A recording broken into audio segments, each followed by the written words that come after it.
Namaste, everyone. Welcome to another episode of the Bharat Varta podcast.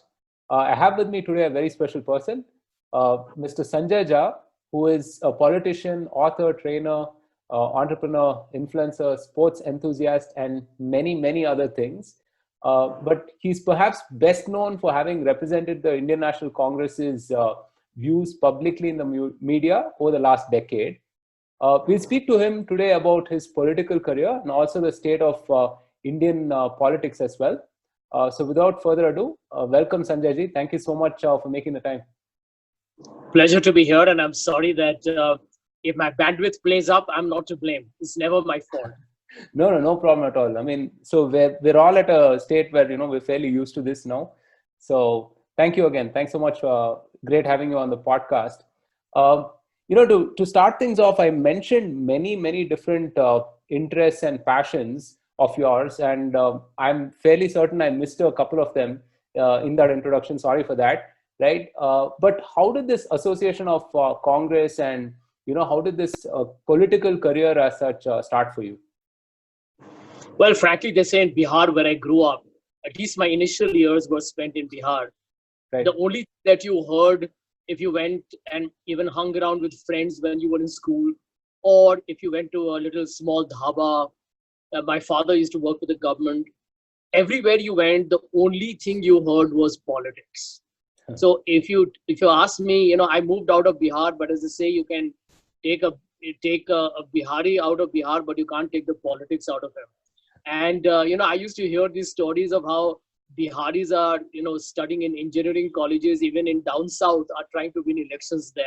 So they're typical Bihari mindset.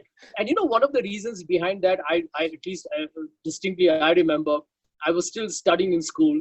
I was in Bihar for a couple of years, and that time the entire JP agitation, that Sampurna Kranti agitation began against Mrs. Gandhi's government. Right. I remember, putting on the local news, All India Radio Patna, and hearing about a young man called Lalu Yadav, and all those veteran leaders who were later on to play a very pivotal political role. Yeah. So one saw at the very beginning civil society protests, student politics. Jayaprakash Narayan was from Patna in Bihar, and generally the environment was always very conducive to having conversations on caste and religion, government policies.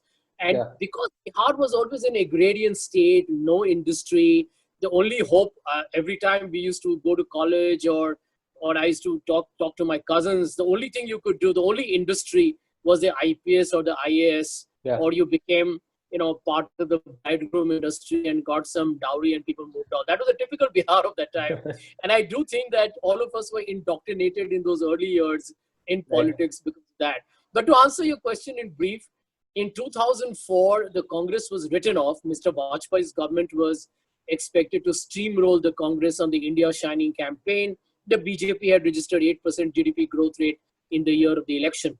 But the Congress upset the apple cart. And I'm glad that I joined the Congress party, unofficially, of course, a little bit, around 3 or 4 months before the results came out.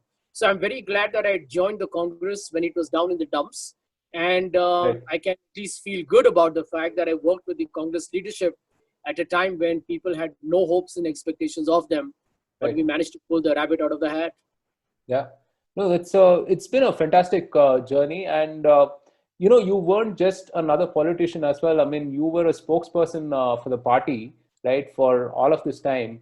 I've always thought it to be a super difficult job to have, right? I mean, to be able to represent the views of such a large organization on a variety of things, like practically anything under the sun.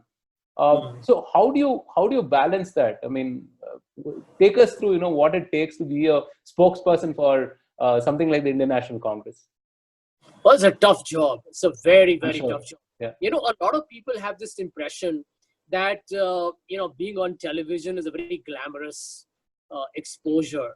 Right. Fair enough. I mean, one of the positives is that, yes, you get the confidence of, appearing on debates. It does boost your own self-esteem. People begin to kind of recognize you for your good work.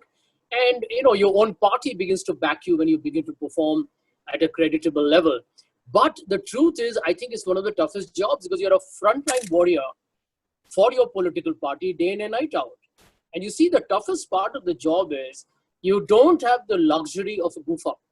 Yes. This is like, flying an airplane. The pilot cannot say that, so far I have had 100% track record. So today when I'm going to land in Paris, if I have one margin of error, what's the big deal? Yeah? You don't have that luxury because then nobody's going to survive. So when you go on television, you do recognize that you represent the entire political party. And should you make a slip of the tongue or you get carried away in the heat of the moment, and I can tell you on Indian television, not just the opposition, even the anchors are trying to add fuel to fire.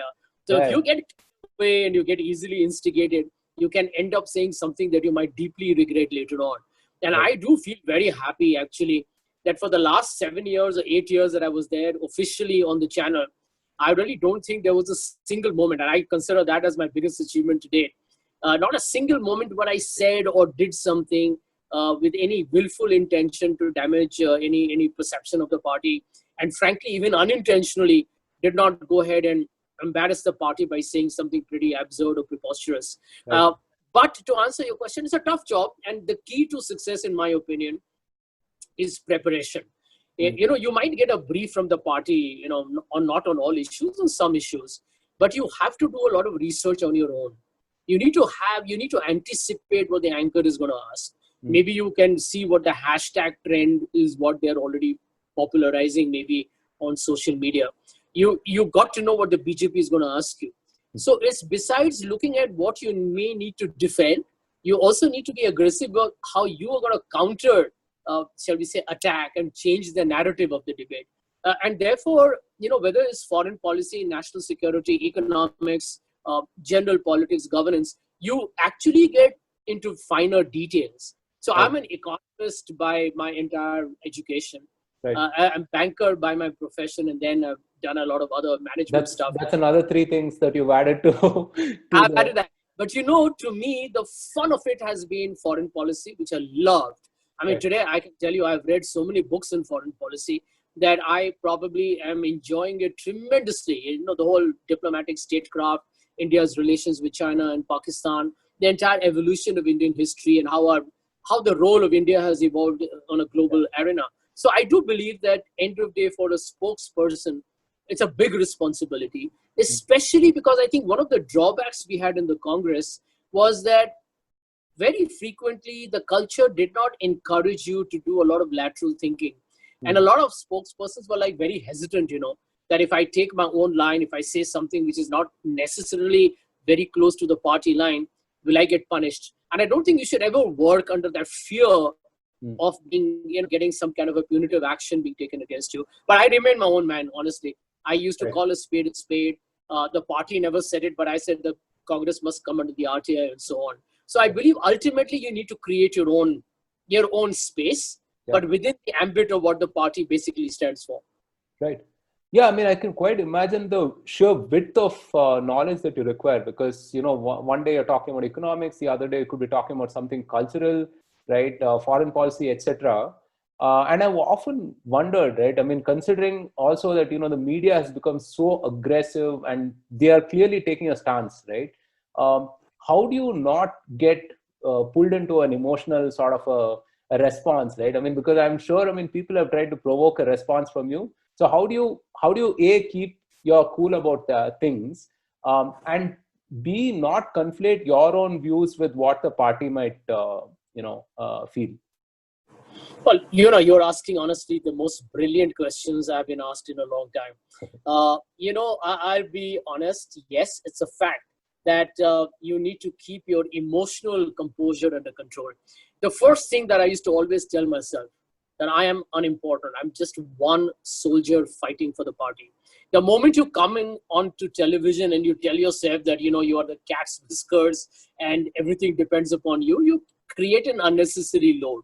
So the first thing you tell yourself is, I'm mortal, I'm fallible, and I got to do my best, knowing fully aware of the limitations of a political debate in India, which is an anchor provoking, a guest piling on, the BJP kind of interrupting you left, right, and center. And you still got to tell yourself that tomorrow is going to be another day. So don't treat every debate as the be all and end all of what you exist for.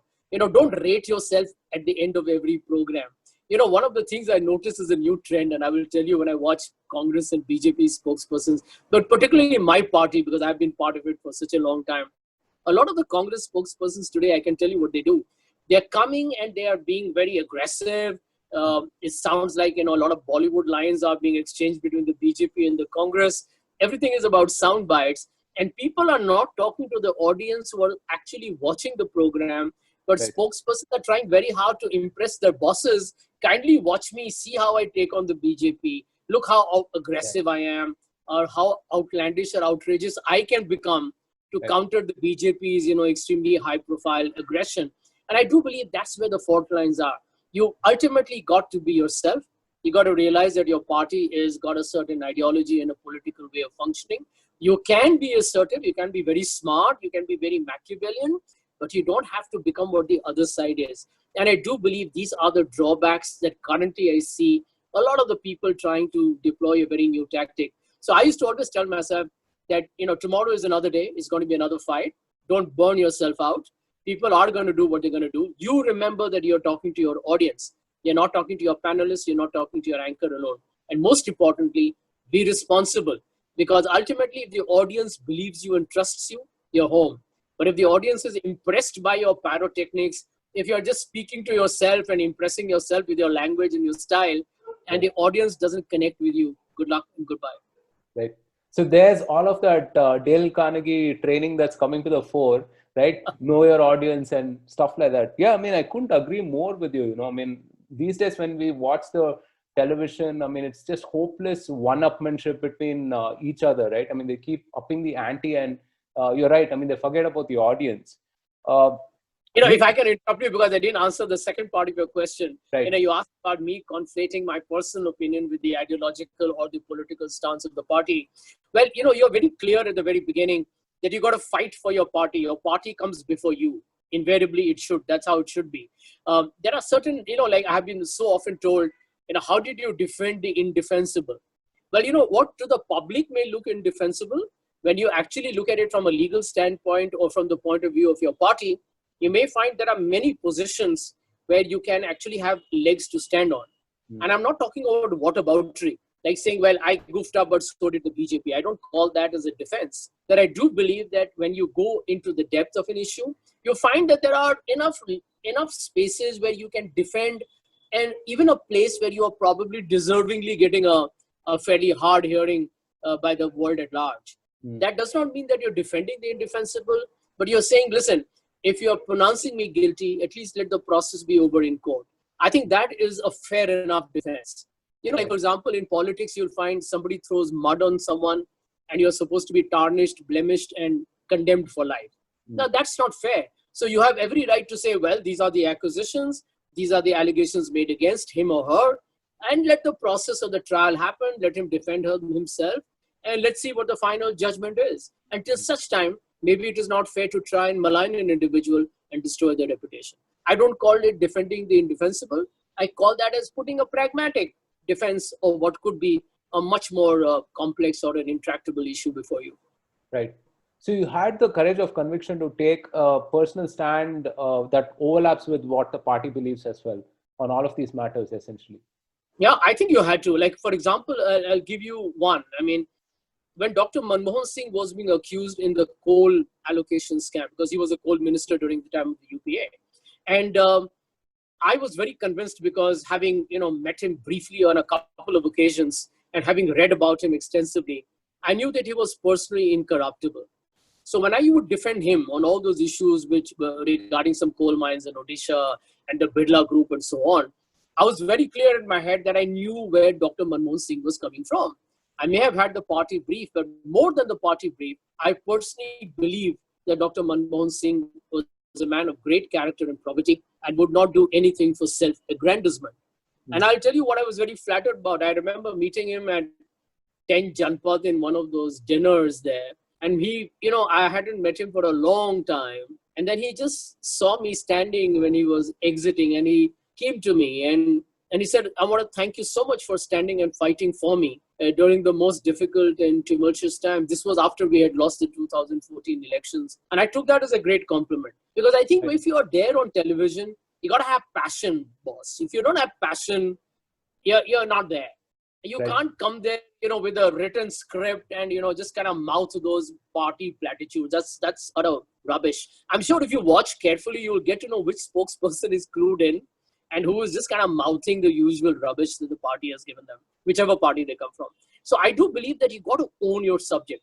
And I think, there was a phase because I started, handling it between 2013 and 14 when the Congress was being roasted on all TV channels, particularly Arnab's Times Now. And I used to go to Arnab's program virtually every day. And I used to always joke that I spent more time with him than my wife. And I think both of them were very happy as a result of that. But the fact of the matter is that when I used to go to Arnab's program, and he used to do his homework pretty well, he was far from as wild as he's become today in the Republic. He was reasonable. I mean, he was critical of the government, but he was amenable to a dialogue and discussion. And I would prepare hard. I would let Arnab know that I was here to, take the bull by the horns. Right. Absolutely. If you don't have that belief in you, I don't think you make it. Right. So let's take, Dr. Singh's sort of era itself, right? Now, obviously, I mean, the BJP feels like there were plenty of things that were wrong. And on the other end, I mean, the Congress sort of aggrandizes the entire era, right? I mean, is there a view of like looking at it dispassionately and saying, hey, here are a bunch of things that perhaps didn't go well. Here are things that we went well. And here is how, I hate to use the word, but here is how we can spin it, right? So here is how we can position it to the people. And so let them decide, whether the bad things are worth not voting for and the good things are really worth, voting for. Very good question. If you read recently, there's been a lot of drama ever since Rajiv Sathav of the Congress party said that the UPA too was responsible for the defeat of the Congress party. And right on from Shashi Tharoor to Manish Tiwari, Milind Devra, and everyone else has said what rubbish. The reason I'll tell you is the reason why the UPA too got maligned and completely destroyed in terms of his reputation was terrible political communication. I'll give you an example. The Food Security Act, providing food grains to millions, 2/3 of India, was passed during the time of UPA 2. The Lokpal bill was passed with one of the best anti-corrupt legislations passed under UPA 2.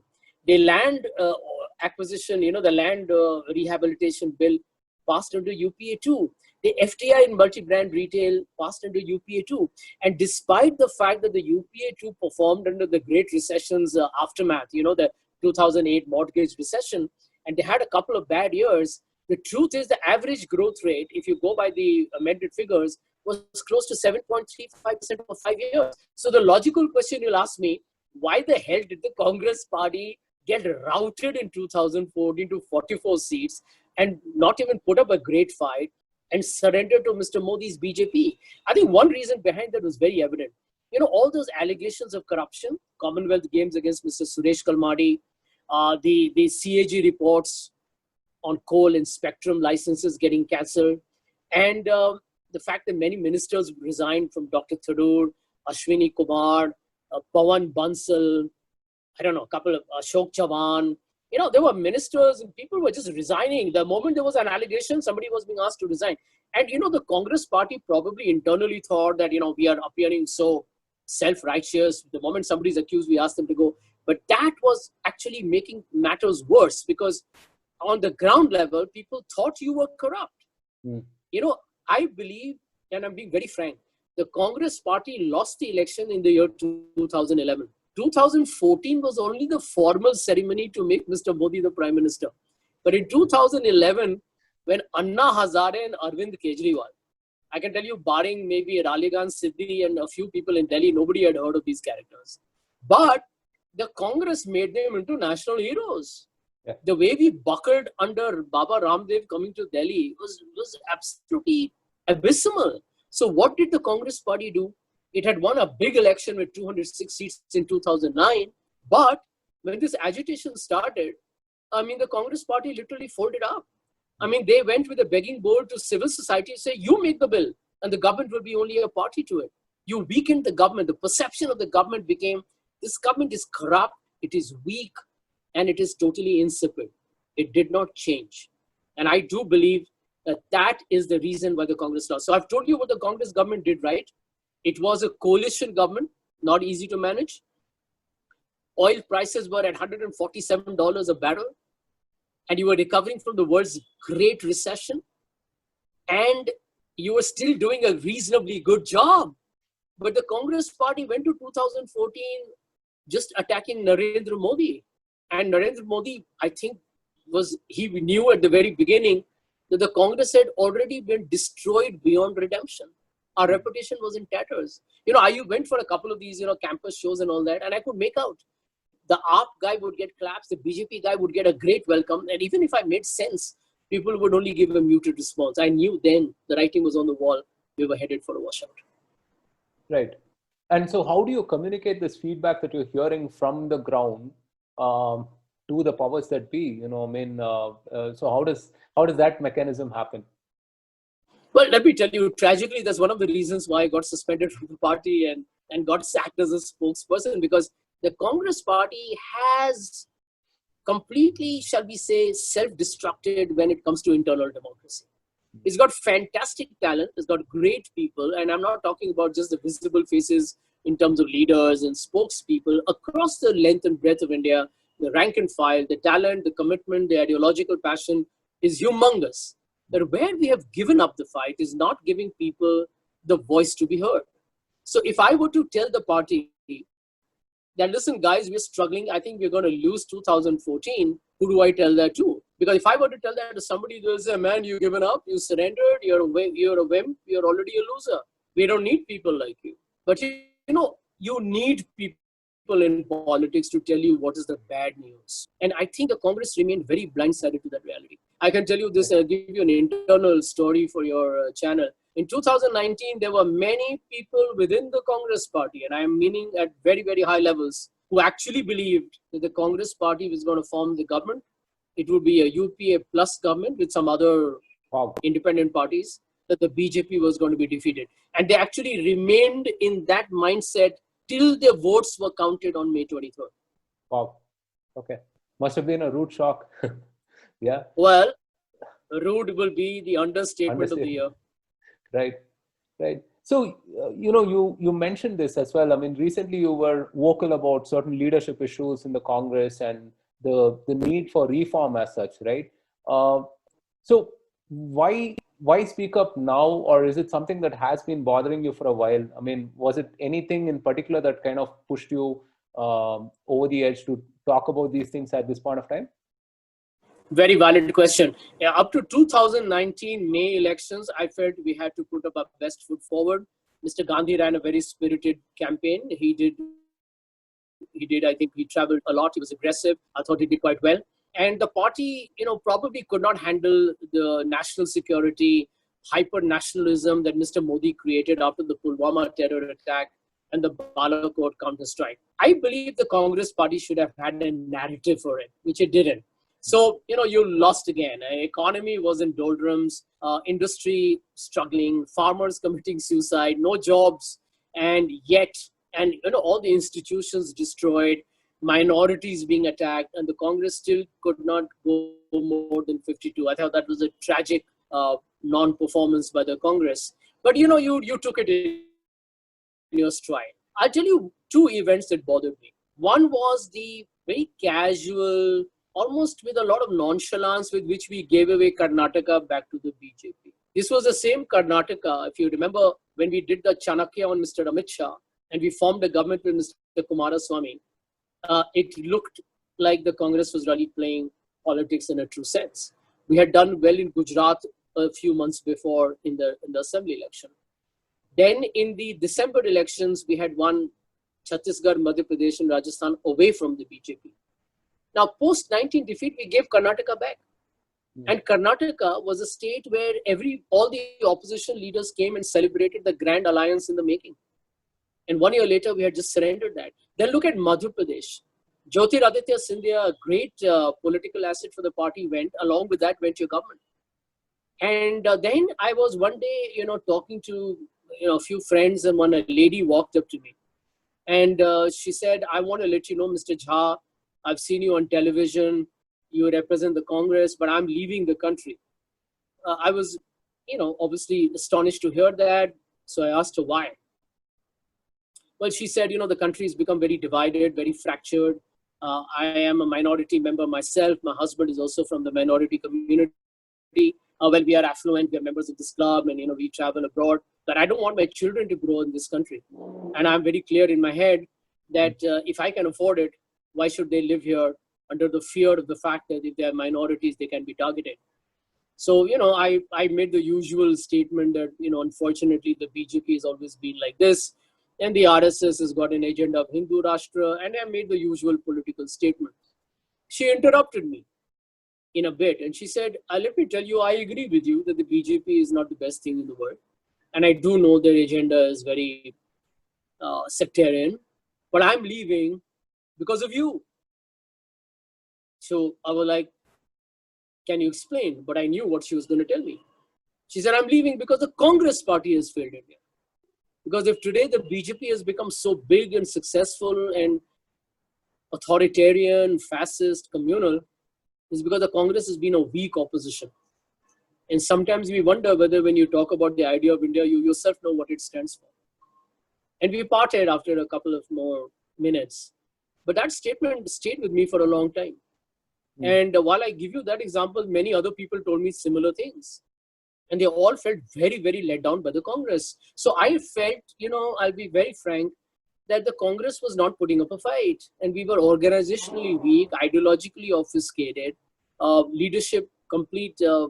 Nobody knew what was going on. We don't have a Congress president even as I talk, not a permanent Congress president. No leadership. And you are in your 6th year after your defeat in 2014. And in 2 Lok Sabha elections, you have collected 96 seats.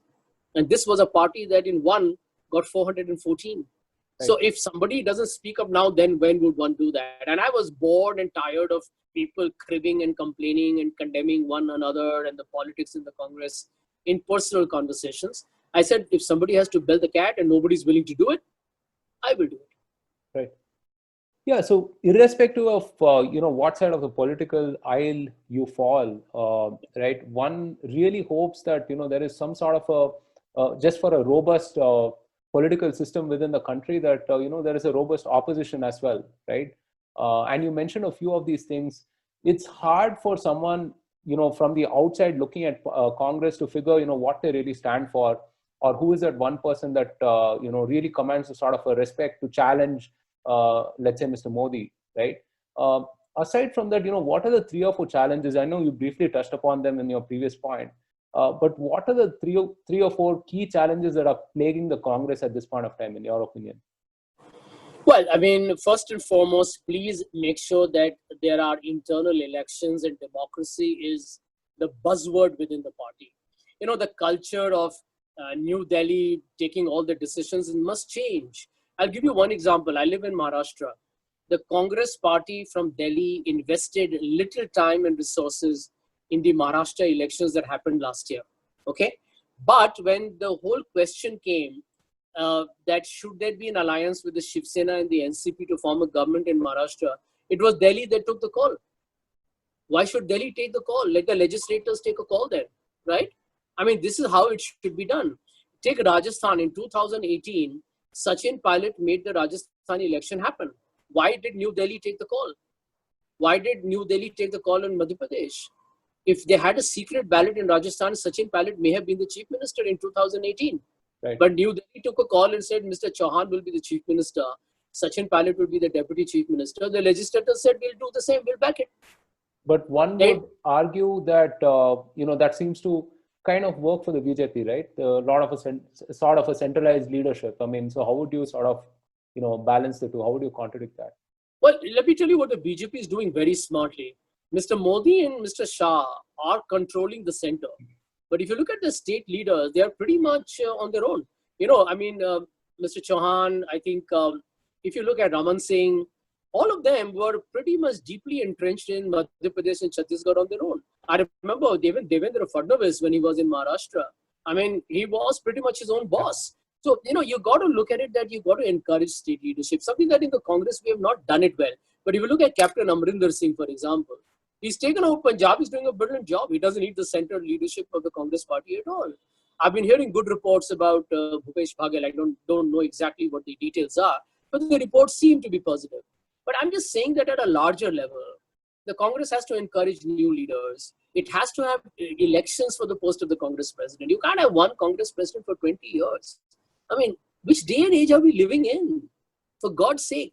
I'll give you an example. When 10 MBAs join a company, all 10 MBAs believe they can be a CEO tomorrow. Now, if you're going to tell them that maximum you'll reach the board, or you may not even reach the board, you'll be a vice president. Kahan se uska motivation aayega, yaar? Yeah. Where are you going to get the fire in the belly? So you need to have elections. Give people a chance. A lot of people, I've said that Mr. Gandhi quit, and he said, I don't want to come back as the Congress president. I don't want a member of the Gandhi family to be a Congress president. I mean, those were wonderful steps. Mr. Gandhi was saying, enough of this dynastic acquisition against me. I know the Congress has talent. Let somebody else come over. I can't for the life of me believe there is 1 year plus gone and the party has done nothing to give somebody else a chance. Right. To my mind, we are doing a great disservice to this great party. So you need elections for Congress president. You need elections for the Congress working committee. It's like the board of directors, right? You need to have people elected. You can't have a leader nominating people, in which case you create nothing but like a private cabal. It's like a caucus who will say yes to you because you appointed them. Right. But in politics, you need someone to come and challenge you to say, boss, excuse me, this is not working. And if you do that, I may not agree with you at all. And that is not called dissent. That's constructive. I also feel the Congress party needs to create a decentralized structure. Have a vice president for the north, a vice president for the east, south, west, and the northeast. Create a decentralized power structure. Unless you kind of make the party's, ground support become strong by giving powers to people. I'll give you another example that fucks the hell out of me. Assembly election tickets are decided in Delhi. Why? Does Delhi even know कि कौन बाइकुला से कौन लड़ रहा है? क्या Byculla east या मान लीजिए घाटकोपर वेस्ट से कौन लड़ रहा है? But you are deciding it there. One of the reasons, I'll be very frank, the Congress party is lost is because some leaders in the party have come to the conclusion that ideology does not matter. If the guy has some kind of a pakad in politics, has got a very peculiar definition. Pakad means muscle, money, power. Okay, so if you got muscle and money, power, and probably you have some local experience, they say isi ko ticket de do. But the point is that is the man who's today part of your resort politics because he has no ideological commitment, right? So when the BJP does Operation Lotus, he said, "Yaar, BJP ka pakad zyada hai, more muscle, more money, let's move." So the Congress has made terrible mistakes. But, fortunately, these can be undone. And if we do it well, we can be a big player in 2024. Right. Yeah. So I was actually going to ask you that, next, which is what do you think is keeping the status quo in the Congress as it is? I mean, because again, outside in, it seems these seem like very obvious things, right? So what do you think is keeping the status quo? Well, the reluctance to change. I'm telling you that all over the world, even in the corporate world, but fortunately to a much lesser degree, people are very reluctant to change. For example, the coronavirus pandemic has forced companies to redo their business model, right? Everybody's gone digital and redone their entire strategy. But people generally are very hesitant to kind of do something different or new because you need to have a propensity for risk taking. Right. The Congress historically has been in government for so long that I think the party believes this is my playbook. This is my prototype. Okay. So there is a Congress has developed some kind of a political template and doesn't want to do anything different of that. And I think that is where you commit harakiri.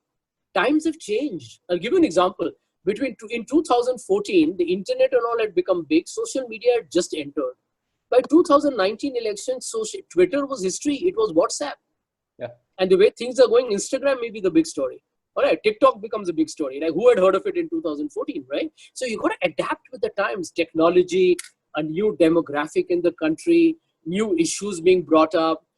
I'll be very honest.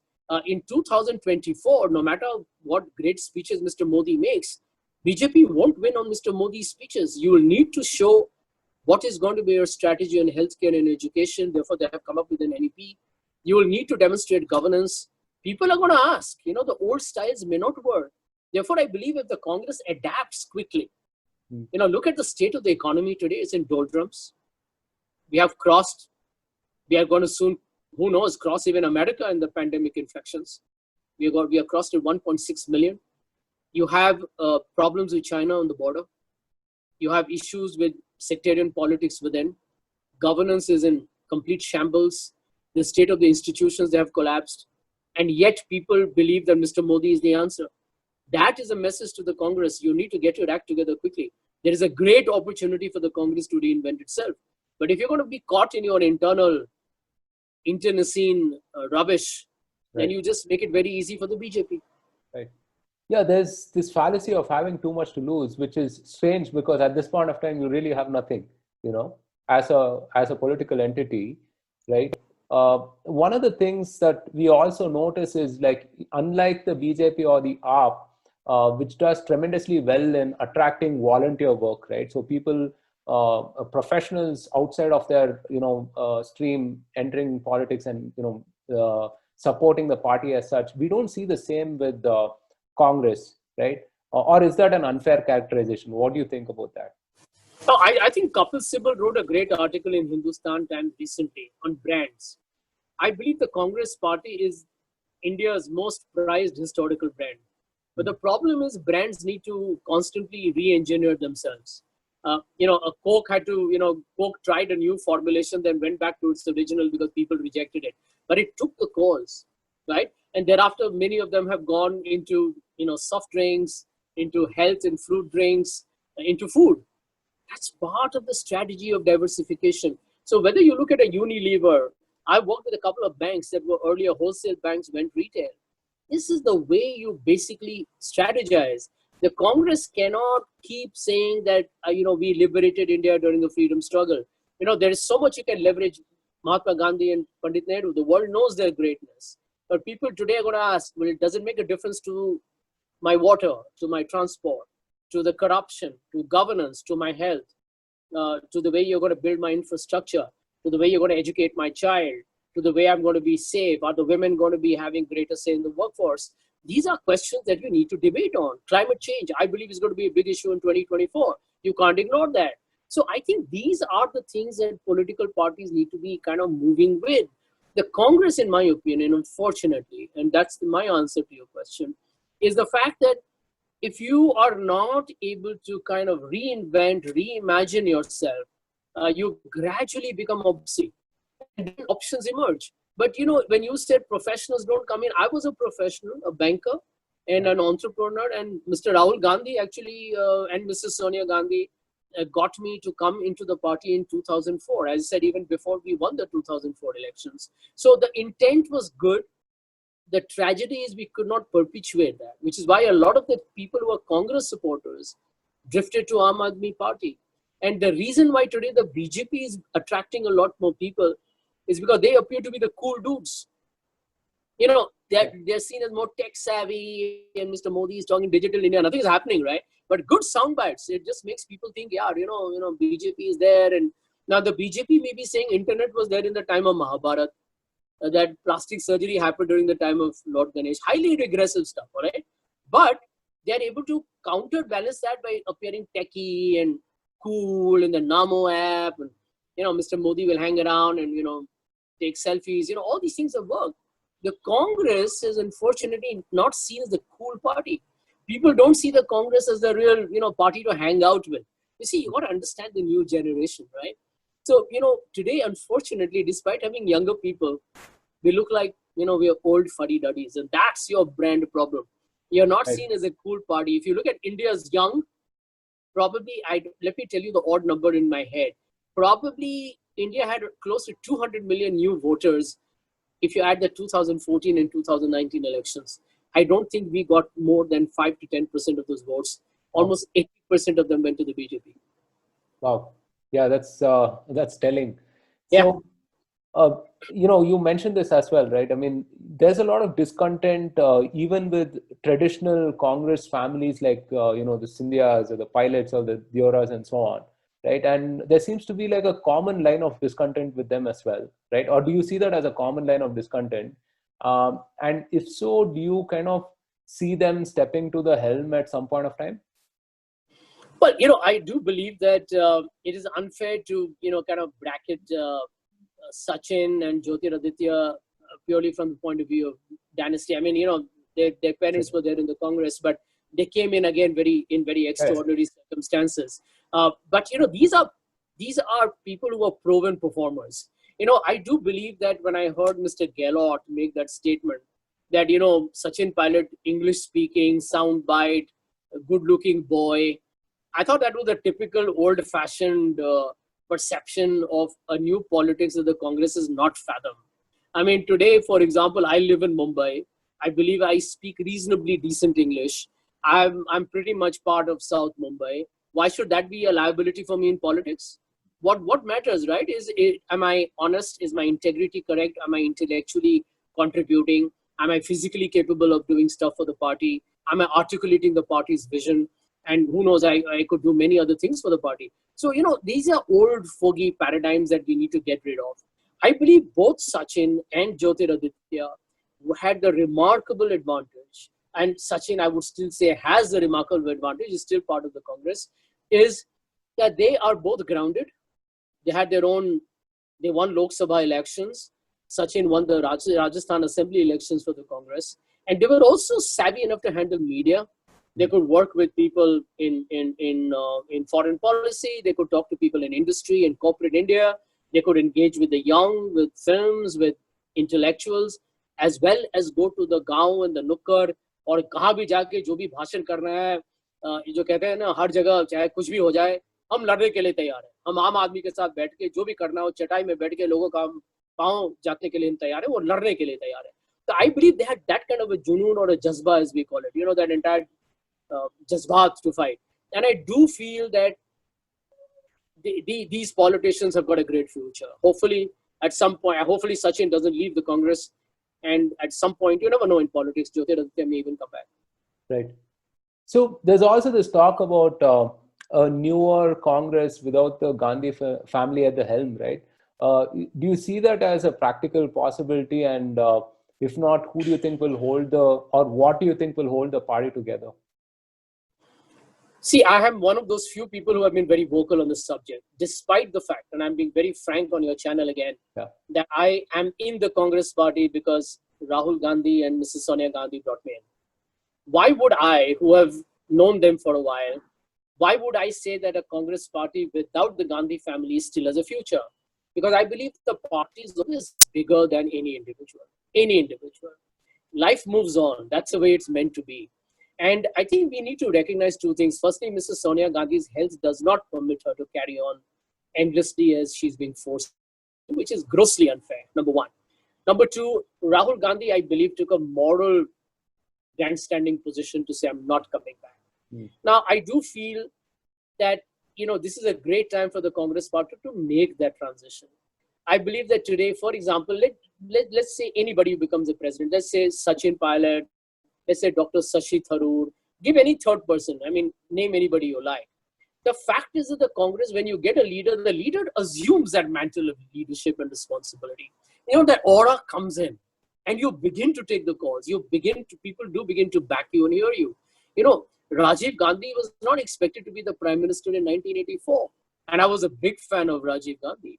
But between 1984 to 87, at least until then, when things began to go wrong, I felt it was one of the happiest times that India saw.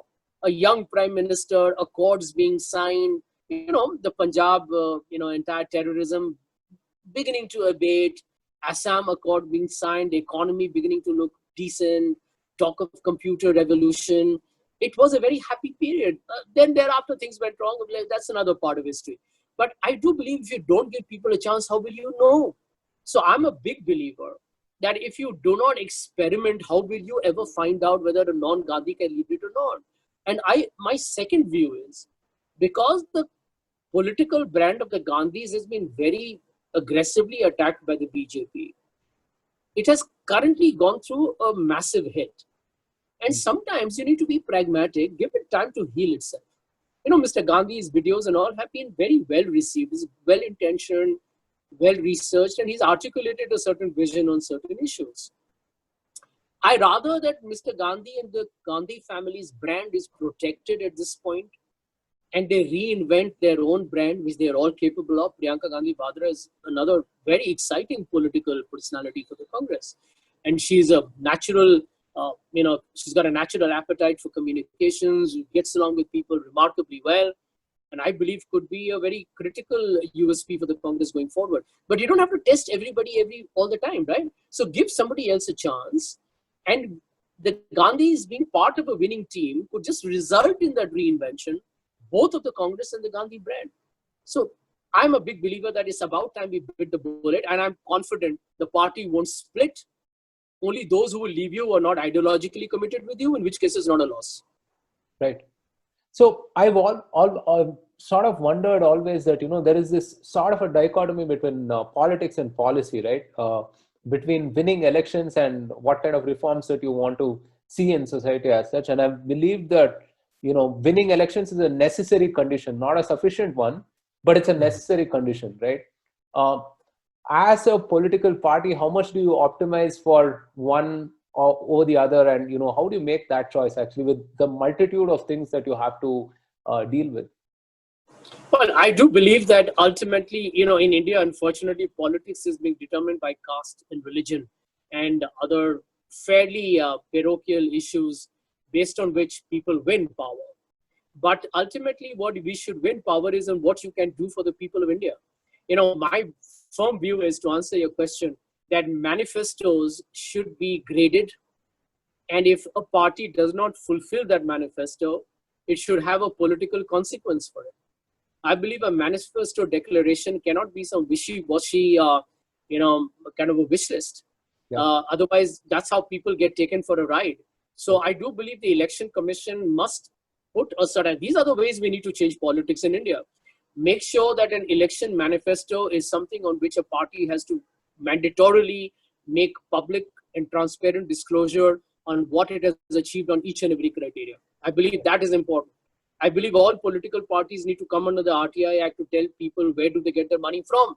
If a corporate has funded you, is there a quid pro quo? The public has a right to know. So I think these are things that will structurally be, progressive reforms that the political parties need to make.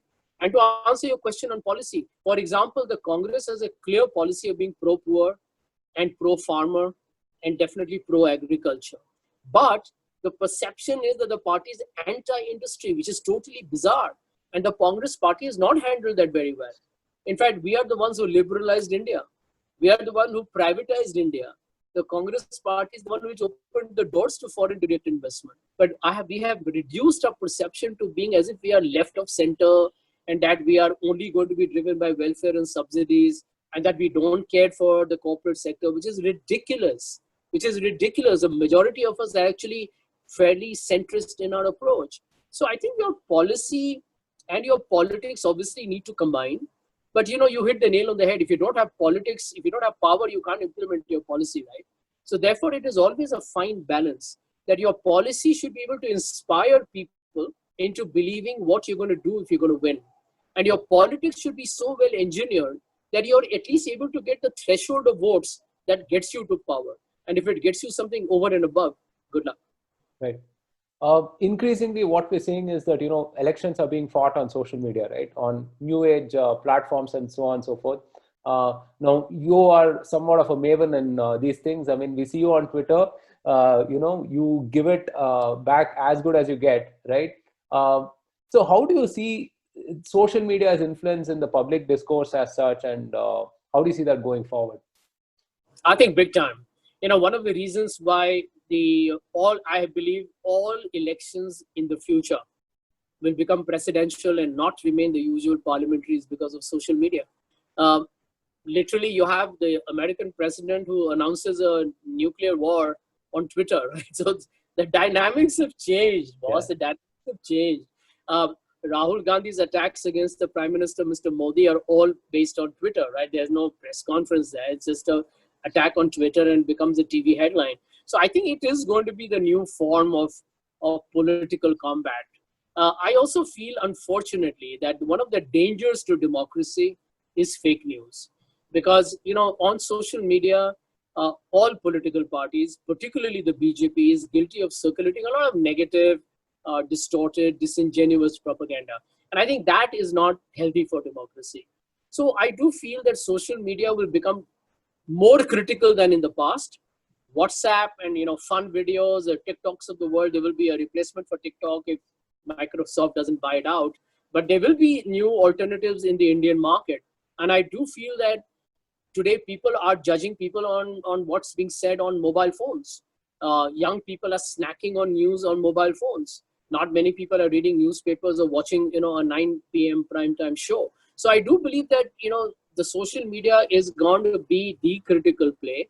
And it is important, therefore, for politicians to recognize that whatever you say, is going to remain there in perpetuity. And people will go back and say, this is what you said then. And these are legitimate questions to be asked. But mainstream will never be diluted either. Let's be clear. The print is still very trusted. Television, unfortunately, has become a bit of a lame stream media. But the print still has a lot of credibility to it. But social media is the one where the young will be hugely influenced by. And since India is going to remain a young country for a while, no politician in the right sense should ignore it. Right. Right. And, leadership is something that you're very passionate about as well. I mean, you head the Dale Carnegie Institute here, and in one of your many, many avatars as an entrepreneur, you ran Cricket Next as well, where, you often spoke about the Ganguly style of leadership and so on. Any cricketing analogy that you would like to liken to the present scenario with, let's say, the Congress or, in general, the Indian political situation? Well, let me give you a quick one on that. I learned that because I love playing sports, and let's end with that. Maybe I believe leadership is like swimming. You don't learn it by reading about it. You can't say I learned how to swim by reading this book which told me put my left foot in, test the water, then put my right foot in, and then go flat and then flap your hands. It doesn't work that way. You got to go out there into deep waters. Some of the best people who have swum are those whose parents threw them into the pool and said how to survive. I used to ask my father, how did you learn how to swim? Because I learned it the conventional way. And he said, well, I was thrown into a lake by my father, and I used to think that was a crazy story. But I heard everybody in that age was just thrown into a lake and they managed to survive. I mean, it's quite remarkable. So I do feel that leadership is all about that. That's what I learned in cricket as well. If you look at Ganguly's style was that I am going to be a fearless guy. I know Australia is a better team, but I'm going to tell them that, you're in my land and you got to put the tiger in his own den. And I go back to the fact that when he made Steve Waugh wait while he walked in from the dressing room for the toss, it was a bigger message to Steve Waugh, saying that, listen, I am now ready to play the game. You guys are the ones who are famous for sledging. I'm going to start the test match by sledging you right here, even before the toss. It was about the mental attitude. And that sports is exactly what you need in politics. It's a mind game. In politics, for example, you win it here. I go back to that Kolkata test where Lakshman and Dravid scored that remarkable comeback. And India were to beat Australia in that test match, right? Who expected that? I would call that one of the greatest test matches in test history. And it was all here. It was all here. Harbhajan Singh, getting his hat-trick. Tendulkar bowling so well on the last day. And India actually winning that test match. So it all told you that in politics as well, you win it here. And I need to tell you something here that I have been telling the Congress. Not many people listen to me. But I'll tell you what the BJP does very well. Amit Shah invariably says mission 200, 250, 300, depending upon the state or the nation. He sets a goal. They don't win all of them. They don't win all the seats either. But he sets a goal. He sets a mission. He makes them believe you can do it. And I believe in politics, you have to believe that you can do it.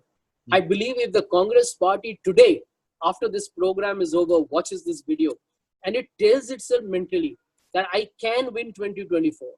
And I don't have to go from 58 to 100 and 52 to 120, then 52 to 150. You can go from 52 to 200 as well. You can go from 52 to 250 if you want. After all, you came from 260 to 244 as well, right? So what stops you from going 52 to 206? You can, but you need that willpower. Once you determine it there, you begin to do things that will get you there. So it all starts in the mind. And I'm saying this not just because of I love sports or because of Dale Carnegie, but I believe that winners win it here. This is the real playground. Mindset. I mean, Roger Federer wins a match here before he steps on the tennis court. Okay. One final question before we let you go. Okay. What's next on the horizon? Will we see any power moves in the next few days, next few months? Well, one thing which I'll tell you categorically, I'm a congressman by ideology. So, the Congress party probably knows that. So they're going to badger me. They can even throw me out, but I'm not going to any other political party. What I have done though, and I started writing this before the pandemic broke out and the lockdowns happened, I started writing a book, which I've just finished. So I'm hoping to see it being published before the end of the year, hopefully. And so I'm talking to a few publishers as we talk. And I'm planning to write another book. Maybe I'll take a month's break and do another book. And otherwise, I'm working in my company and I'm going to write articles, and I will continue talking to wonderful people like yourself who have given me a great platform to express myself and share my thoughts and views with the millions of people who will probably be interested to know where India is headed. Yeah, we'll be watching from the sidelines.